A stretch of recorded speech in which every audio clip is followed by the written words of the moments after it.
Mes sœurs, mes frères, bienvenue en cette méditation sur les textes de ce dimanche 24 septembre 2023, en ce 25e dimanche du temps ordinaire.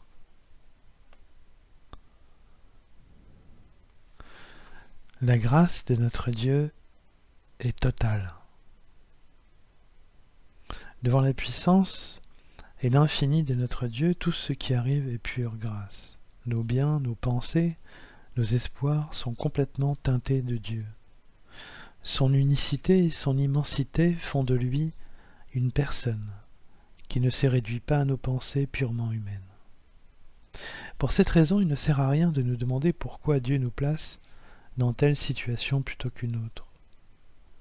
Le plus important est au contraire de comprendre ce que nous allons faire de cette situation et de voir en quoi elle est profitable dans notre existence. Saint François d'Assise disait « Nous avons Dieu et cela suffit ». La présence de notre Dieu est notre bien le plus précieux, tout le reste est accessoire. Il nous faut apprendre à faire sa volonté. C'est ainsi que la troisième demande de la prière du Notre Père est une des plus difficiles à vivre, car elle ne correspond pas toujours à nos désirs. Et avec nos désirs, et pourtant, elle est la clé de notre bonheur et de notre sanctification. Le prophète Isaïe nous rappelle ainsi, en parlant de Dieu, « Mes pensées ne sont pas vos pensées, et vos chemins ne sont pas mes chemins. » Mais si Dieu est radicalement différent de nous, comme le rappelle le prophète Isaïe dans cet extrait, c'est aussi et surtout pour toute sa miséricorde et tout son amour pour nous, lorsqu'il dit justement qu'il revienne vers le Seigneur qui lui montrera sa miséricorde, vers notre Dieu qui est riche en pardon.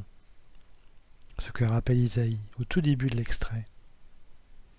Le caractère tout autre de Dieu, ce qui fait qu'il est au-delà de tout et radicalement différent de nous, c'est la puissance et la totalité de son amour.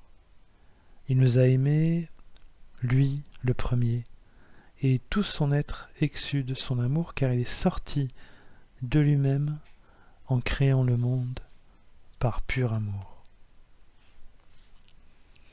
Nous devrions partager ainsi l'exaltation complète du psalmiste qui voit cet amour infini de Dieu pour nous, lorsqu'il s'écrie « Le Seigneur est tendresse et pitié, lent à la colère et plein d'amour.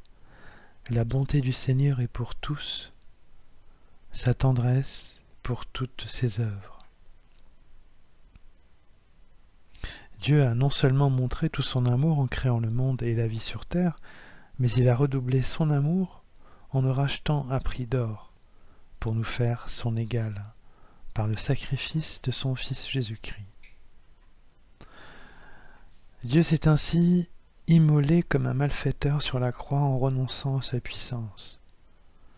En s'abaissant, il nous a élevés dans sa justice pour nous rendre, comme lui, saints parmi les saints.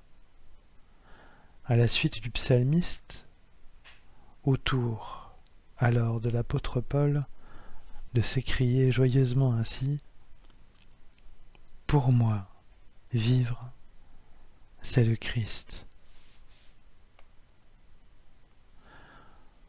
Pour nous, mes sœurs, mes frères, vivre, ce doit être le Christ.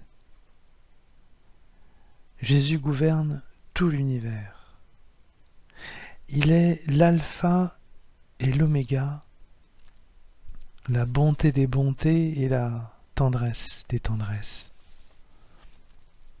Son amour a été révélé lors de sa mort et de sa résurrection, mais l'étendue de son pouvoir ne l'a pas été encore tout à fait.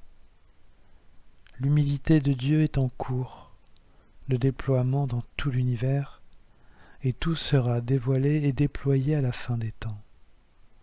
Mais aujourd'hui, il nous faut contribuer justement à ce déploiement par la participation qui nous revient à son humilité, en aimant complètement et exclusivement celui qui nous a sauvés.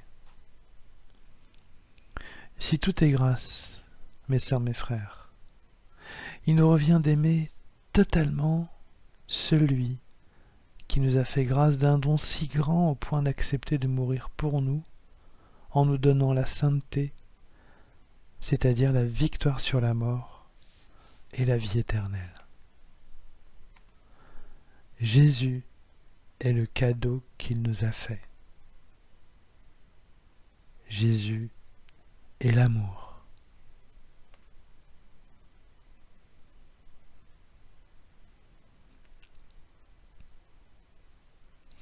Mes sœurs, mes frères, après cet instant de méditation sur les textes de ce jour consacrés à la grâce totale de notre Dieu, je nous invite à la prière.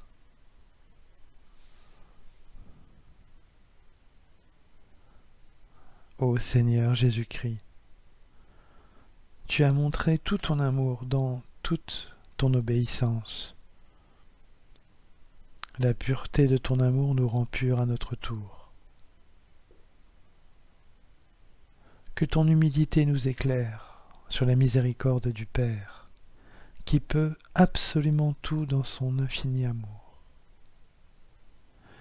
Nous sommes aimés de lui,